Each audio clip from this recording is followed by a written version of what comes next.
नमस्कार दोस्तों, स्वागत है आपका आज के मुख्य समाचारों की वीडियो में। जी हां दोस्तों, यहां पर आपको देखने को मिलेगी सुबह से लेकर शाम तक की सारी के सारी बड़ी खबरें मुख्य समाचार ब्रेकिंग न्यूज अपडेट के रूप में। तो दोस्तों, आपसे रिक्वेस्ट है इस वीडियो को ज़्यादा से ज़्यादा लाइक और शेयर करें।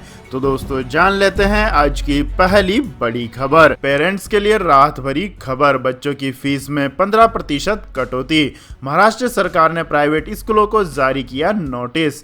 जी हां दोस्तों, कोरोना काल के इस बुरे दौर में जो पेरेंट्स अपने बच्चों की फीस जमा नहीं करा पा रहे हैं, उनके लिए राहत भरी खबर आई है। महाराष्ट्र सरकार ने प्राइवेट स्कूलों को एक निर्देश जारी करते हुए कहा है कि शैक्षणिक सत्र 2021-22 में जमा की जाने वाली फीस में 15% की कटौती की जाए।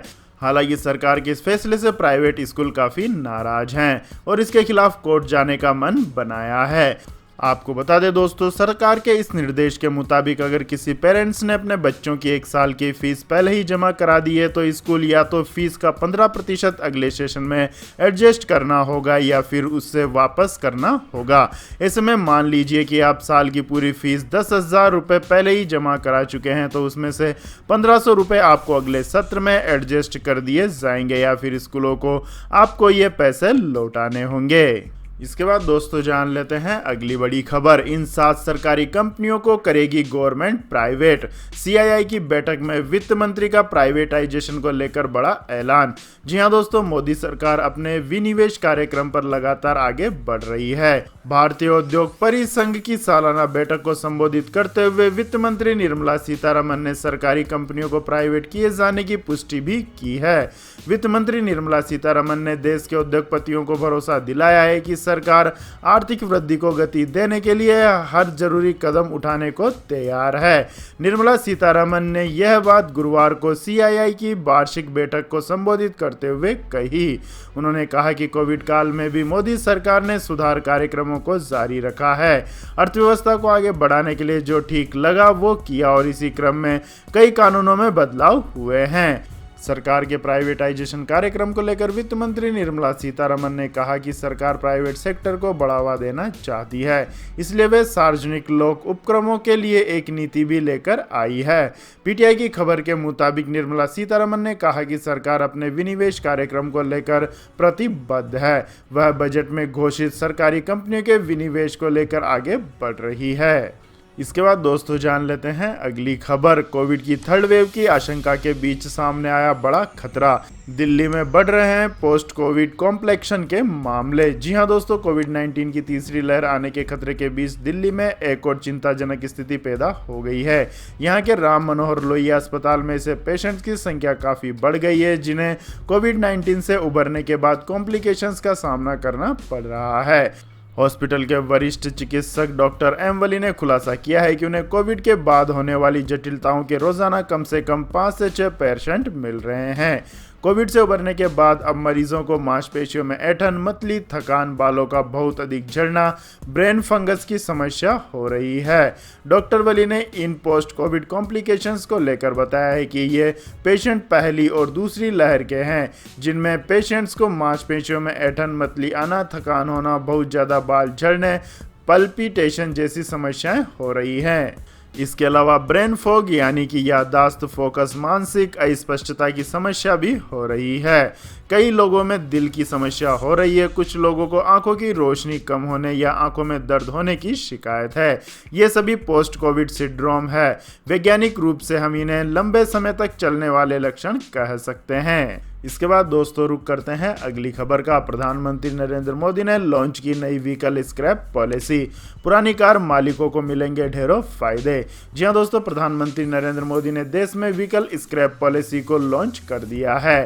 प्रधानमंत्री नरेंद्र मोदी ने वीडियो कॉन्फ्रेंसिंग के जरिए गुजरात में इन्वेस्टर समिट में इस पॉलिसी को लॉन्च किया है। वित्त मंत्री निर्मला सीतारमन ने साल 2021 के केंद्रीय बजट में इस पॉलिसी को पेश किया था।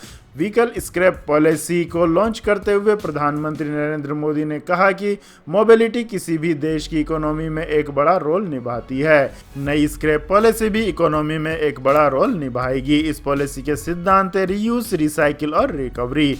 ये पॉलिसी देश में 10,000 करोड़ रुपए का निवेश लेकर आएगी। पीएम नरेंद्र मोदी ने कहा कि भारत हाईवे निर्माण में वेस्ट प्रोडक्ट का इस्तेमाल कर रहा है। पीएम नरेंद्र मोदी ने कहा कि नई scrapping policy waste to wealth, कचरे से कंचन के अभियान की सर्कुलर इकोनॉमी की एक बड़ी अहम कड़ी है। इसके बाद दोस्तों जान लेते हैं अगली बड़ी खबर। सिनेमा हॉल खोलने की इजाज़त, लोकल ट्रेनों पर जारी रहेगी पाबंदी। जी हां दोस्तों, पश्चिम बंगाल में लॉकडाउन को 30 अगस्त तक बढ़ा दिया गया है। राज्य सरकार ने वर्तमान स्थिति को देखते हुए तमाम पाबंदियों को अभी हटाने का फैसला नहीं लिया है। लोकल ट्रेनें भी बंद रहेंगी और स्कूलों पर भी कोई फैसला नहीं लिया गया। लेकिन इन पाबंदियों के बीच कुछ ऐसी रियायतें हैं जो पश्चिम बंगाल के लोगों को राहत दे सकती है। इसके बाद दोस्तों जान लेते हैं अगली बड़ी खबर। अब देश भर में लगेंगे प्रीपेड स्मार्ट मीटर, सभी मंत्रालयों को दी गई सलाह, बिजली बिल के बकाया से मिलेगी आज़ादी। जी हां दोस्तों, पूरे देश में ही प्रीपेड स्मार्ट मीटर की व्यवस्था लागू करने की तैयारी हो रही है। दरअसल बिजली मंत्रालय ने सरकार के सभी केंद्रीय मंत्रालयों को सलाह दी है कि वो अपने प्रशासनिक नियंत्रण वाले संगठनों को प्रीपेड स्मार्ट मीटर लगाने का निर्देश दें। प्रीपेड स्मार्ट मीटर लगने के बाद उम्मीद की जा रही है कि बिजली वितरण कंपनियों के वित्तीय हालात सुधरेंगे, जो अब तक बिजली बकाया बिल के बोझ तले दबे हुए हैं। आपको बता दें दोस्तों, प्रीपेड मीटर ठीक उसी तरह से काम करता है जैसे प्रीपेड मोबाइल, मतलब जितना पैसा उतनी बिजली। हालांकि देश के कई हिस्सों में प्रीपेड मीटर का इस्तेमाल होता है जिससे रिचार्ज कराना होता है। केंद्र सरकार के दफ्तरों में प्रीपेड मीटर लगने के बाद इससे देश भर में लागू किया जाएगा। सभी बिजली उपभोक्ताओं के घरों में प्रीपेड स्मार्ट मीटर लगाए जाएंगे। इसके बाद दोस्तों रुक करते हैं आज के मौसम अपडेट्स का। तो दोस्तों आने वाले 24 घंटों के दौरान असम, मेघालय, अरुणाचल प्रदेश के कुछ हिस्सों, पश्चिम बंगाल, सिक्किम, बिहार, पूर्वी उत्तर प्रदेश, तटीय आंध्र प्रदेश, अंडमान और निकोबार द्वीप समूह और रायलसीमा में हल्की से मध्यम बारिश के साथ कुछ स्थानों पर भारी बारिश भी हो सकती है। वहीं पूर्वोत्तर भारत, केरल के कुछ हिस्सों, तटीय कर्नाटक, दक्षिणी आंतरिक कर्नाटक, तेलंगाना, उड़ीसा, लक्षद्वीप के कुछ हिस्सों, उत्तराखंड, हिमाचल प्रदेश और जम्मू कश्मीर में हल्की से मध्यम बारिश हो सकती है। इसके अलावा दोस्तों गुजरात, मध्य प्रदेश के कुछ हिस्सों, तमिलनाडु और आंतरिक महाराष्ट्र के कुछ हिस्सों में भी हल्की बारिश होने की संभावना है। इसके बाद दोस्तों जान लेते हैं आज के सोने और चांदी के भाव। तो दोस्तों आज अंतर्राष्ट्रीय बाजार में सोने की कीमतों में सुधार आने के बीच राष्ट्रीय राजधानी के सराफा बाजार में भी आज सोना 222 रुपए की तेजी के साथ 45,586 रुपए प्रति 10 ग्राम पर बंद हुआ। वहीं बात करें चांदी की तो दोस्तों चांदी 100 रुपये चढ़कर 61,045 रुपये प्रति किलोग्राम हो गई है, जो कि पिछले कारोबारी सत्र में 60,945 रुपये प्रति किलोग्राम पर बंद हुई थी। वहीं अंतर्राष्ट्रीय बाजार में सोना लाभ के साथ $1757 प्रति औंस रहा, जबकि चांदी $23.30 प्रति औंस पर लगभग स्थिर बनी रही।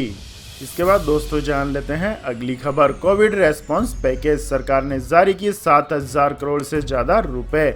जल्द देश में शुरू होंगे 1755 ऑक्सीजन प्लांट। जी हां दोस्तों, केरल और पूर्वोत्तर के राज्यों में कोरोना वायरस के बढ़ते मामलों को देखते हुए केंद्रीय स्वास्थ्य मंत्री मनसुख मांडविया 16 अगस्त को केरल का दौरा करेंगे और मुख्यमंत्री पिनराई विजयन से मुलाकात करेंगे। वहीं 17 अगस्त को वह गुवाहाटी पहुंचेंगे, जहां वह पूर्वोत्तर राज्य के स्वास्थ्य मंत्रियों से मुलाकात करेंगे।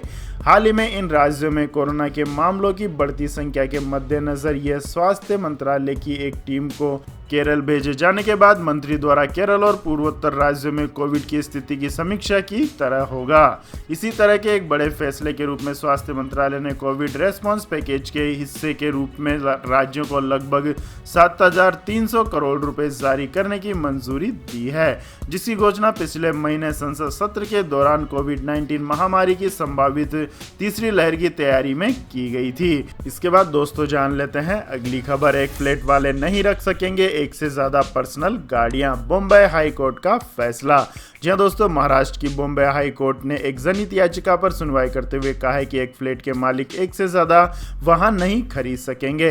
इस मामले में अधिकारियों को निर्देश देते हुए कोर्ट ने कहा है कि जिन लोगों के पास कई गाड़ियां और पार्किंग की जगह नहीं है, उनको एक से ज्यादा पर्सनल गाड़ियां रखने की अनुमति नहीं होगी। हाई कोर्ट के मुख्य न्यायाधीश दीपांकर दत्ता और न्यायमूर्ति JS कुलकर्णी की पीठ ने कहा है कि अधिकारियों को ऐसे लोगों को 4 या 5 गाड़ियां रखने की अनुमति नहीं देनी चाहिए जिनके पास केवल एक ही फ्लैट है और किसी कॉलोनी या सोसाइटी में गाड़ियां खड़ी करने की पर्याप्त जगह नहीं है। इसके बाद दोस्तों जान लेते हैं अगली बड़ी खबर। मुंबई में डेल्टा प्लस वेरिएंट से पहली मौत। कोरोना वैक्सीन की दोनों डोज ले चुकी थी महिला। जी हां दोस्तों, कोरोना वायरस के डेल्टा वेरिएंट के बाद अब उसी से पैदा हुए डेल्टा प्लस वेरिएंट के भी खतरनाक होने की आशंका पैदा हो गई है। मुंबई में डेल्टा प्लस वेरिएंट से पहली मौत हुई और सबसे ज्यादा चिंता की बात यह है कि जिस महिला की जान गई है उसने कोरोना रोधी टीके की दोनों डोज भी लगवा ली थी। महाराष्ट्र में इस वेरिएंट से 3 लोगों की जान जा चुकी है और 65 लोग इससे संक्रमित हुए हैं। अगर पूरे देश की बात करें तो लगातार दूसरे दिन 40,000 से ज्यादा नए मामले सामने आए हैं, जबकि उससे पहले नए मामले 40,000 से नीचे आए थे। तो यह थी दोस्तों आज की सभी महत्वपूर्ण बड़ी खबरें। और दोस्तों बारी आती है आज के माइंड क्विज क्वेश्चन की, जिसका जवाब देकर आप बन सकते हैं शानदार उपहार के विजेता। तो दोस्तों आज का सवाल है, एथलीट पीटी ऊषा का संबंध किस खेल से है? जी हां दोस्तों, अगर आपको इस सवाल का जवाब आता है तो तुरंत कमेंट सेक्शन में लिख दीजिए। इस वीडियो को लाइक कीजिए, शेयर कीजिए और हमारे चैनल को सब्सक्राइब करके बेल आइकन का बटन भी दबा लें। धन्यवाद। जय हिंद, जय भारत, वंदे मातरम।